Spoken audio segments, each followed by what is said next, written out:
हाँ जी, सत श्री अकाल स्टूडेंट्स। बेटा अज असी कर लगे हैं अगली प्रॉपर्टी जो परमेय संख्यावां की अगली प्रॉपर्टी आ जिसका नाम हैगा आ कमोटेटिविटी, जिन्हों असी पंजाबी च कहने आ कर्म वटांदरा योगता। ये बेटा असी की करना, मान लो साडे कोल कोई भी दो परमेय संख्यावां ने, आपां उन्हां नूं जोड़ घटाओ ते गुणा ते भाग चारां दे विच देखना कि जे असी परमेय संख्या नूं दे कर्म नूं, कर्म हुंदा साडे कोल ऑर्डर, उहनूं असी चेंज भी करते हैं। मतलब जिद्दां एडिशन के अंडर, जोड़ के अंदर मान लो आपां देखते हैं कि -2/3 उहनूं 5/7 दे विच प्लस करिए। जे असी 5/7 पहलां लिख लैंदे आ ते -2/3 बाद च लिखते हैं, फिर ऐड करते हैं तो की साडा आंसर सेम आउंदा। इहनूं असी कहने कर्म वटांदरा। कर्म मतलब कि जो पहला लिखिया उन्होंने बाद च लिख लो, तो जो बाद च लिखिया उन्होंने पहला लिख लो, तो की साडा दोनों ही केसिस आंसर सेम आउंदा। जे सेम आउंदा आ तो कर्म वटांदरा योगता जिहड़ी आ वो परमेय संख्या होल्ड करती आ, उत्ते फॉलो हुंदा आ। जे ये सेम नहीं आउंदा तो उत्ते फॉलो नहीं होएगा। ठीक है, जिवें आपां एडिशन अंदर देखिए, मैं -2/3 लिया, एक लिया 5/7, इन्हां दोनों नूं प्लस करदा आ। पहलां बेटा मैं 3 ते 7 का लवांगा एलसीएम, तो 3 ते 7 का जिहड़ा एलसीएम आ वो साडे कोल की आएगा, 3 ते जावांगे तो 1,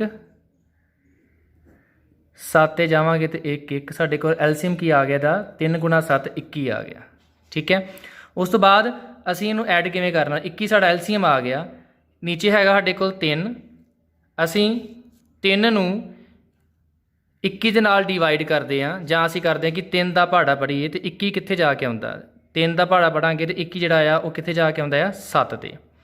ठीक है, तो थले 3 हैगा तो 7 जाके की आउंदा, 7 नूं उपर गुणा कर देना, 7 नूं -2 ना करांगे तो की आ जाएगा -14 आ जाएगा। इदां ही जे नच्ची साडे कोल 7 आ, 7 का आपां पहाड़ा पढ़ते हैं तो 21 जाके आउंदा 3 ते। ठीक है, तो 3 नूं की आ उपर 5 नाल गुणा कर देना, तो साडा आ गया 15। इस तरीके नाल असीं एलसीएम लैके ते सॉल्व करते हैं। ठीक है, हुण -14 ते 15 नूं प्लस कीता, साडा आंसर किहदे कोल आ गया 1 दे, ये आ गया जी आंसर 1/21। हुण असीं की करना, कर्म वटांदरा करते हैं, पहलां इनू अगे तो इनू पिछे लिख दिंदे आ। देखो 5/7 पहलां लिखता, हुण अगे फिर असीं ऐड करांगे, साडा फिर आंसर 1/21 ही आएगा। इहदा मतलब ये कि कर्म वटांदरा करन दे नाल भी साडा जिहड़ा आंसर है जोड़ आ दो परमेय संख्यावां दा सेम आया।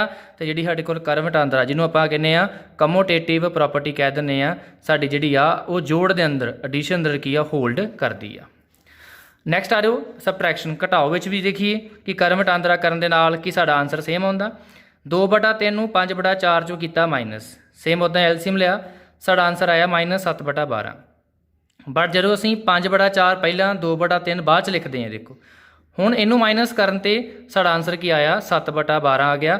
दोनों च फर्क देखो हैगा, इत्थे -7/12 आया बट इत्थे की आया 7/12, दोनों च साइन का फर्क है। इहदा मतलब ये कि कर्म वटांदरा जिहड़ी साडे कोल प्रॉपर्टी आ वो घटाओ सबट्रैक्शन के अंडर की आ आंसर सेम नहीं आया। इहदा मतलब ये कि इत्थे कर्म वटांदरा योगता जिहड़ी प्रॉपर्टी हैगी आ वो होल्ड नहीं करती सबट्रैक्शन के अंडर। इदां ही मल्टीप्लीकेशन देखिए, 7/3 नूं 6/5 नाल बेटा आपां गुणा कीता, इत्थे देखो 3 दी 6 नाल कटिंग हो सकती सी, 3 दूनी 6 कटिंग कर ली, फिर -7 नूं 2 नाल कीता गुणा -14 आ गया, 5 का 5 ही आ गया -14/5। ठीक है, इदां ही नैक्सट असीं हुण 6/5 पहलां लिख लिया तो -7/3 बाद च, हुण दोनों ने गुणा किया, फिर साडा आंसर की आया -14/5 ही आ। इहदा मतलब ये कि गुणा दे विच मल्टीप्लीकेशन के अंडर जदों असीं टर्मां नूं कर्म वटांदरा कीता, मतलब जो पहलां सी वो बाद च लिख ली, जो बाद सी वो पहलां लिख ली, पर साडा आंसर दोनों केसेस की आया सेम। इहदा मतलब ये कि कर्म वटांदरा योगता जिहड़ी कमोटेटिव प्रॉपर्टी आ वो गुणा के अंडर होल्ड हुंदी आ। इदां ही असीं डिवीजन अंदर भी चैक करांगे, 2 नंबरां नूं डिवाइड किया। ठीक है, -5/4 नूं 3/7 नाल डिवाइड किया। सानूं पता डिवाइड किवें करना हुंदा, असीं डिवाइड दे साइन नूं गुणा विच लिख दईदा ते अगले नंबर का कर दईदा रेसिप्रोकल। ठीक है, साडा आंसर आया -35/12। बट जदों असीं इत्थे 3/7 नूं पहलां ते -5/4 नूं बाद च लिखिया, उस केस दे विच साडा आंसर आया -12/35 आया साडे कोल। ठीक है, आंसर दोवें सेम नहीं ना आए, ये -35/12 तो ये साढ़े को आ गया -12/35। ਇਹਦਾ ਮਤਲਬ ਇਹ ਕਿ ਜਿਹੜੀ ਸਾਡੀ ਇੱਥੇ ਭਾਗ ਦੇ ਅੰਡਰ ਆ, ਡਿਵੀਜ਼ਨ ਦੇ ਅੰਡਰ ਆ, ਉਹ ਕਰਮ ਵਟਾਂਦਰਾ ਯੋਗਤਾ ਜਿਹੜੀ ਆ ਉਹ ਹੋਲਡ ਨਹੀਂ ਹੁੰਦੀ। ਠੀਕ ਹੈ ਜੀ, ਇਹ ਸੀ ਬੱਚੇ ਪ੍ਰੋਪਰਟੀ ਸਾਡੀ ਸੈਕਿੰਡ, ਜੋ ਸੀ ਕਮੋਟੇਟਿਵ, ਜਿਹਨੂੰ ਕਰਮ ਵਟਾਂਦਰਾ ਯੋਗਤਾ ਕਹਿੰਦੇ ਆ। ਇਸ ਤੋਂ ਬਾਅਦ ਅੱਗੇ ਅਸੀਂ ਹੋਰ ਕੁਝ ਰਿਜ਼ਲਟ ਕਰਾਂਗੇ ਤੇ ਫਿਰ ਅਸੀਂ ਆਪਣੇ ਐਕਸਰਸਾਈਜ਼ ਦੇ ਸਵਾਲ ਜਿਹੜੇ ਆ ਉਹਨਾਂ ਨੂੰ ਸ਼ੁਰੂ ਕਰਾਂਗੇ। ਸਭ ਤੋਂ ਪਹਿਲਾਂ ਸਾਡੇ ਕੋਲ ਰੋਲ ਆਫ ਜ਼ੀਰੋ, ਮਤਲਬ ਜਿਹਨੂੰ ਆਪਾਂ ਇੱਥੇ ਪ੍ਰੋਪਰਟੀ ਪੜ੍ਹ ਲੱਗੇ ਆ ਐਡੀਟਿਵ ਆਇਡੈਂਟੀਟੀ। ਜ਼ੀਰੋ ਦਾ ਰੋਲ ਕੀ ਆ? ਜ਼ੀਰੋ ਨੂੰ ਅਸੀਂ ਐਡੀਸ਼ਨ ਦੇ ਅੰਡਰ ਕੀ ਨਾਮ ਦਿੰਦੇ ਆ? ਐਡੀਟਿਵ ਆਇਡੈਂਟੀਟੀ ਦਾ ਕੀ ਹੁੰਦੀ ਹੈ? 2 ਵਿੱਚ ਜੇ ਆਪਾਂ 0 ਪਲੱਸ ਕਰਦੇ ਆ ਸਾਡਾ ਆਨਸਰ ਕੀ ਆਏਗਾ? 2 ਹੀ। ਜਾਂ 0 ਵਿੱਚ 2 ਪਲੱਸ ਕਰੇ ਤਾਂ ਵੀ ਸਾਡਾ ਆਨਸਰ ਕੀ ਆਇਆ? 2।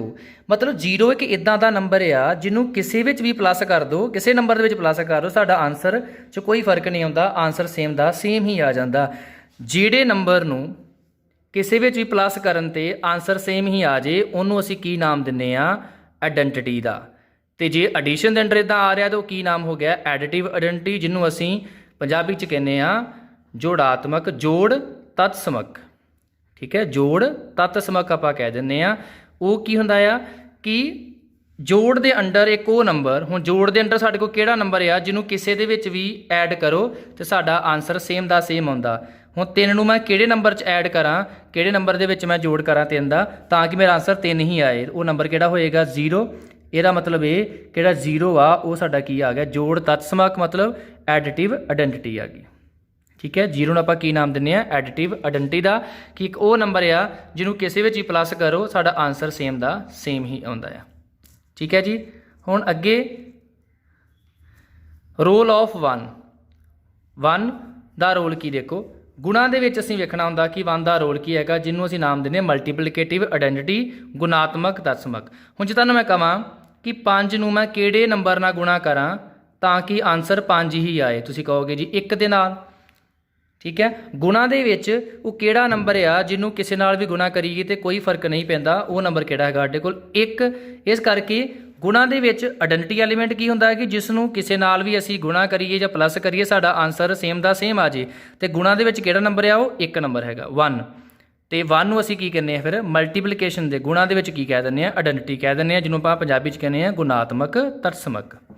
ਠੀਕ ਹੈ ਜੀ, ਦੇਖੋ 3 ਨੂੰ 1 ਨਾ ਕਰੀਏ ਤਾਂ ਵੀ 3 ਆਇਆ, 1 ਨੂੰ 3 ਨਾ ਕਰੀਏ ਤਾਂ ਵੀ ਸਾਡੇ ਕੋਲ 3 ਹੀ ਆਊਗਾ। 1 ਸਾਡੇ ਕੋਲ ਕੀ ਇੱਦਾਂ ਦਾ ਨੰਬਰ ਆ ਜਿਹਨੂੰ ਕਿਸੇ ਨਾਲ ਵੀ ਗੁਣਾ ਕਰੀਏ ਸਾਡਾ ਆਨਸਰ 'ਚ ਕੋਈ ਫਰਕ ਨਹੀਂ ਆਉਂਦਾ। ਇਹਦਾ ਮਤਲਬ 1 ਕੀ ਹੈਗਾ ਆ? ਮਲਟੀਪਲੀਕੇਟਿਵ ਆਇਡੈਂਟੀਟੀ ਆ। ਅੱਗੇ ਜੇ ਆਪਾਂ ਹੁਣ 2 ਰਿਜ਼ਲਟ ਕਰਨ ਲੱਗੇ ਹਾਂ ਤੇ ਇਸ ਤੋਂ ਬਾਅਦ ਆਪਾਂ ਸਵਾਲ ਆਪਣੇ ਸਟਾਰਟ ਕਰਾਂਗੇ ਐਕਸਰਸਾਈਜ਼ ਦੇ। ਸਾਡਾ ਇੱਥੇ ਰਿਜ਼ਲਟ ਹੈਗਾ ਜੀ ਜੁੜਾਤਮਕ ਉਲਟ, ਜਿਹਨੂੰ ਅਸੀਂ ਐਡੀਟਿਵ ਇਨਵਰਸ ਵੀ ਕਹਿ ਦਿੰਦੇ ਹਾਂ। ਬਟ ਇਹ ਜੁੜਾਤਮਕ ਉਲਟ ਕੀ ਹੁੰਦਾ?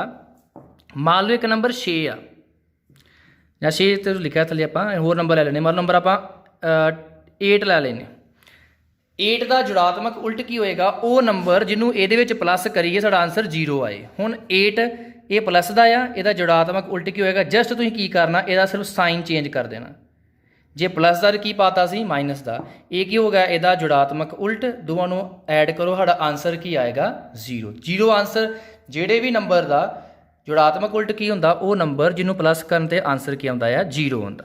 ਇੱਦਾਂ ਹੀ 5 ਦਾ ਜੁੜਾਤਮਕ ਉਲਟ ਕੀ ਆਊਗਾ? -5। 6 ਦਾ ਕੀ ਆਊਗਾ? -6। ਅੱਛਾ 1/2 ਆ, ਇਹਦਾ ਜੁੜਾਤਮਕ ਉਲਟ ਕੀ ਆਊਗਾ? ਜਸਟ ਤੁਸੀਂ ਕੀ ਕਰਨਾ, ਜਿਹੜਾ ਵੀ ਨੰਬਰ ਹੋਏਗਾ ਉਹਦਾ ਜੁੜਾਤਮਕ ਉਲਟ ਐਡੀਟਿਵ ਇਨਵਰਸ ਕੀ ਹੋਏਗਾ? ਸਿਰਫ ਉਹਦੇ ਅੱਗੇ ਤੁਸੀਂ ਮਾਈਨਸ ਦਾ ਸਾਈਨ ਲਾ ਦੇਣਾ, ਉਹ ਸਾਡਾ ਕੀ ਆ ਜਾਏਗਾ? ਉਹਦਾ ਜੁੜਾਤਮਕ ਉਲਟ ਆ ਜਾਏਗਾ। ਜਿਵੇਂ ਹੁਣ -5/6 ਆ, ਇਹਦਾ ਜੁੜਾਤਮਕ ਉਲਟ ਕੀ ਹੋਏਗਾ? 5/6। ਠੀਕ ਹੈ ਜੀ, ਨੈਕਸਟ ਹੈ ਜੀ ਰੈਸੀਪ੍ਰੋਕਲ, ਕਿ ਕੋਈ ਵੀ ਸਾਡੇ ਕੋਲ ਸੰਖਿਆ ਆ ਉਹਦਾ ਰੈਸੀਪ੍ਰੋਕਲ ਕੀ ਹੁੰਦਾ? ਹੁਣ 5/6 ਆ, 5/6 ਦਾ ਬੇਟਾ ਰੈਸੀਪ੍ਰੋਕਲ ਕੀ ਆਊਗਾ? ਜਸਟ ਕੀ ਕਰ ਦਿਓ, ਉਹਨੂੰ ਉਲਟਾ ਦਿਓ, 6/5। ਠੀਕ ਹੈ, ਮਤਲਬ ਕਿਸੇ ਵੀ ਨੰਬਰ ਦਾ ਰੈਸੀਪ੍ਰੋਕਲ ਕੀ ਹੁੰਦਾ? ਉਹ ਨੰਬਰ ਜਿਹਨੂੰ ਗੁਣਾ ਕਰਨ 'ਤੇ ਸਾਡਾ ਆਨਸਰ ਕੀ ਆ ਜੇ? 1 ਆ ਜੇ। 2 ਨਾਲ 2 ਕੱਟ ਹੋ ਗਿਆ, ਆਨਸਰ ਕੀ ਆ ਗਿਆ? 1। ਇਹਦਾ ਮਤਲਬ 1/2 ਦਾ ਰੈਸੀਪ੍ਰੋਕਲ ਕੀ ਆ? 2/1।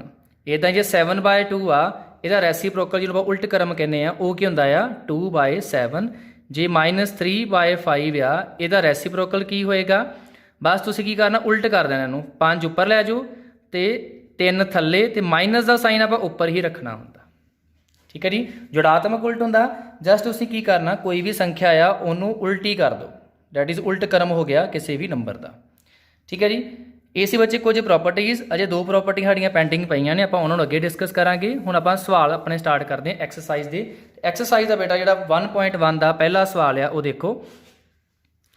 ਇਹ 'ਚ ਉਹਨਾਂ ਕਿਹਾ ਕਿ ਪਹਿਲੇ ਸਵਾਲ ਸਿੰਪਲ ਕਿਹਾ ਇਹਨੂੰ ਕਿ ਗੁਣਾ ਦੀ ਹੈਲਪ ਨਾਲ ਇਹਨੂੰ ਸੋਲਵ ਕਰਨਾ ਸੀ। ਸਭ ਤੋਂ ਪਹਿਲਾਂ ਦੇਖੋ ਬੇਟਾ, ਜਦੋਂ ਵੀ ਸਾਡੇ ਕੋਲ ਇੱਕ ਟਰਮ ਦਿੱਤੀ ਹੋਏ ਉਹ 'ਚ ਗੁਣਾ ਦੇ, ਪਲੱਸ ਦੇ, ਮਾਈਨਸ ਦੇ ਸਾਈਨ ਪਏ ਹੋਣ ਤੇ ਅਸੀਂ ਉੱਥੇ ਯੂਜ਼ ਕਰਨਾ ਹੁੰਦਾ ਆ ਬੌਡ ਮਾਸ। ਬੀ ਦਾ ਮਤਲਬ ਹੁੰਦਾ ਬ੍ਰੈਕਟ ਪਹਿਲਾਂ ਸੋਲਵ ਕਰਨੀ, ਉਹ ਦਾ ਮਤਲਬ ਹੁੰਦਾ ਆਫ, ਜੇ ਵਿੱਚ ਹੋਏ ਡੀ ਮਤਲਬ ਡਿਵੀਜ਼ਨ, ਐਮ ਮਤਲਬ ਮਲਟੀਪਲੀਕੇਸ਼ਨ, ਏ ਮਤਲਬ ਐਡੀਸ਼ਨ ਤੇ ਐਸ ਮਤਲਬ ਸਬਟਰੈਕਸ਼ਨ। ਹੁਣ ਸਾਡੇ ਆ 3 ਇਹ ਵਾਲਾ ਹੋ ਗਿਆ, ਇੱਕ ਇਹ ਤੇ ਇੱਕ ਇਹ 3 ਸਾਡੇ ਕੋਲ ਇੱਥੇ ਸਾਈਨ ਹੈਗੇ। ਸਭ ਤੋਂ ਪਹਿਲਾਂ ਕਿਹੜਾ ਆ ਰਿਹਾ ਮਲਟੀਪਲੀਕੇਸ਼ਨ, ਪਹਿਲਾਂ ਹੀ ਗੁਣਾ ਫਿਰ ਕਰਾਂਗੇ। ਇੱਥੇ ਆ 2 ਨੰਬਰ 'ਚ ਗੁਣਾ ਸਾਈਨ ਆ ਰਿਹਾ, ਗੁਣਾ ਕਰ ਦਿਓ। ਆ 3 ਨਾਲ 3 ਕੱਟ ਹੋ ਗਿਆ, ਇੱਥੇ ਕਲਾ ਕੀ ਬਚ ਗਿਆ -2/5 ਸਾਈਨ ਪਲੱਸ ਦਾ, ਇੱਥੇ ਗੁਣਾ ਕਰ ਲਓ। 3 ਦੂਣੀ 6 -1 ਨੂੰ ਕੀਤਾ, ਇੱਥੇ ਆ ਗਿਆ -1 ਤੇ 5 ਦੂਣੀ ਆ ਗਿਆ 10। ਹੁਣ ਸਾਡੇ ਕੋਲ 2 ਸਾਈਨ ਬਚ ਗਿਆ ਜੀ, ਇੱਕ ਸਾਈਨ। ਹੁਣ ਅੱਗੇ ਸਾਡੇ ਕੋਲ ਸਾਈਨ ਇੱਥੇ ਕੀ ਆ ਗਿਆ ਮਲਟੀਪਲਾਈ ਦਾ ਸੋਲਵ ਹੋ ਗਿਆ। ਹੁਣ ਸਾਈਨ ਅੱਗੇ ਹੈਗਾ ਐਡੀਸ਼ਨ ਦਾ, ਹੁਣ ਅਸੀਂ ਐਡ ਕਰਨਾ, ਦੋਵਾਂ ਨੂੰ ਐਡ ਕਰਾਂਗੇ। ਦੇਖੋ ਸਾਡੇ ਕੋਲ ਇੱਥੇ 5 ਤੇ 2 ਆ, ਇਹਨਾਂ ਦੋਨਾਂ ਦਾ ਐਲਸੀਐਮ ਦੇਖੋ ਕੀ ਆਏਗਾ, 5 ਤੇ 2 ਦਾ ਐਲਸੀਐਮ ਆਏਗਾ 10। ਠੀਕ ਹੈ, ਹੁਣ ਇੱਥੇ 5 ਆ, 5 ਨੂੰ ਅਸੀਂ 10 ਨਾਲ ਦੇਖਣਾ ਕਿ 5 ਜਿਹੜਾ ਇਹਦਾ ਟੇਬਲ ਪੜ੍ਹੀਏ 10 ਕਿੱਥੇ ਜਾ ਕੇ ਆਉਂਦਾ, 2 ਤੇ 5 ਦੂਣੀ 10, ਫਿਰ ਉਹ 2 ਨੂੰ ਉੱਪਰ ਗੁਣਾ ਕਰ ਦਿਓ, -2 ਨੂੰ ਗੁਣਾ ਕਰੋਗੇ ਤਾਂ ਕੀ ਆ ਜਾਏਗਾ -4। 2 ਆ, 2 ਦਾ ਪਹਾੜਾ ਪੜਾਂਗੇ ਤੇ 10 ਕਿੱਥੇ ਜਾ ਕੇ ਆਉਂਦਾ 5 ਤੇ ਉੱਪਰ 5 ਨਾਲ ਗੁਣਾ ਕਰ ਦਿਓ, ਕਿੰਨਾ ਆ ਗਿਆ 5 5 25 ਤੇ -1/10 ਇੱਦਾਂ ਹੀ ਆਪਾਂ ਲਿਖ ਦਾਂਗੇ ਨਾਲ। 25 ਤੋਂ 4 ਗਿਰ ਕੀ ਆ ਗਿਆ 21/10 ਆ ਗਿਆ। ਠੀਕ ਹੈ ਜੀ, ਸਾਈਨ ਕੇ ਅੱਗੇ ਮਾਈਨਸ ਦਾ -1/10। ਹੁਣ ਇਹਨਾਂ ਦੋਨਾਂ ਨੂੰ ਕਰਾਂਗੇ ਮਾਈਨਸ ਅਸੀਂ, 10 ਥੱਲੇ ਦੋਨਾਂ ਥੱਲੇ ਆ ਰਿਹਾ ਤੇ ਇੱਕੋ ਥੱਲੇ ਪਾ ਦਾਂਗੇ, 10 ਸਾਡਾ ਐਲਸੀਐਮ ਆ ਗਿਆ।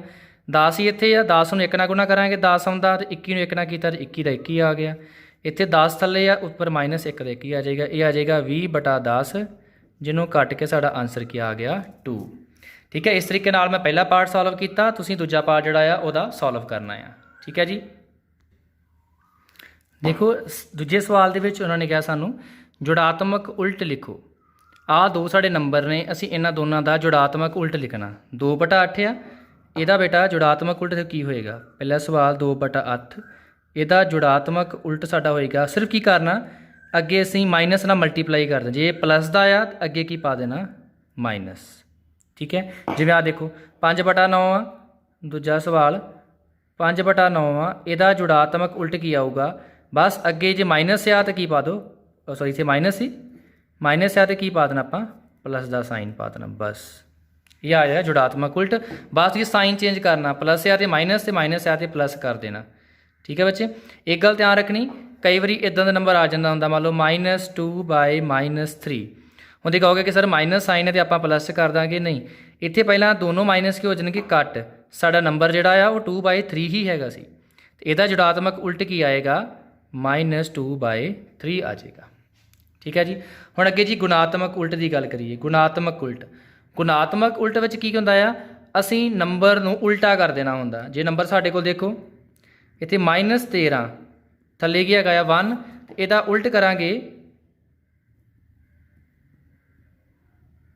ਉਲਟ ਕਰਾਂਗੇ ਇਹਦਾ ਸਾਡੇ ਕੋਲ ਕੀ ਆ ਜਾਏਗਾ -13/1 ਹੈ, ਇਹਦਾ ਉਲਟ ਆ ਜਾਏਗਾ 1 ਉੱਪਰ 13 ਥੱਲੇ ਤੇ ਮਾਈਨਸ ਉੱਪਰ ਪਾ ਦੇਣਾ। ਠੀਕ ਹੈ, ਉਲਟਾ ਕਰ ਦਿਓ ਬਸ। ਦੂਜਾ ਨੰਬਰ ਜਿਵੇਂ ਸਾਡੇ ਕੋਲ ਆ ਗਿਆ 1/5, ਇਹਦਾ ਉਲਟ ਕੀ ਆਏਗਾ ਦੇਖੋ 5 ਉੱਪਰ 1 ਥੱਲੇ 5/1 ਆ ਗਿਆ। ਇੱਦਾਂ ਹੀ ਜੇ ਤੀਜਾ ਨੰਬਰ ਆ -13/19, ਉਹਦਾ ਉਲਟ ਕੀ ਆਊਗਾ 19 ਉੱਪਰ 13 ਥੱਲੇ ਅੱਗੇ ਸਾਈਨ ਪਾ ਦੇਣਾ ਮਾਈਨਸ ਦਾ। ਠੀਕ ਹੈ, ਤੁਸੀਂ ਆਪਣੀ ਐਕਸਰਸਾਈਜ਼ ਦਾ ਸਵਾਲ ਨੰਬਰ ਪਹਿਲਾ ਕਰਨਾ ਹੈ, ਦੂਜਾ ਤੇ ਚੌਥਾ ਸਵਾਲ ਨੰਬਰ ਜਿਹੜੇ ਨੇ ਉਹ 'ਚ ਇਹ 3 ਸਵਾਲ ਤੁਸੀਂ ਅੱਜ ਕਰਨੇ ਆ। ਠੀਕ ਹੈ ਜੀ, ਤੇ ਕੱਲ ਅਸੀਂ ਅੱਗੇ ਸਵਾਲ ਸੋਲਵ ਕਰਾਂਗੇ। Thank you.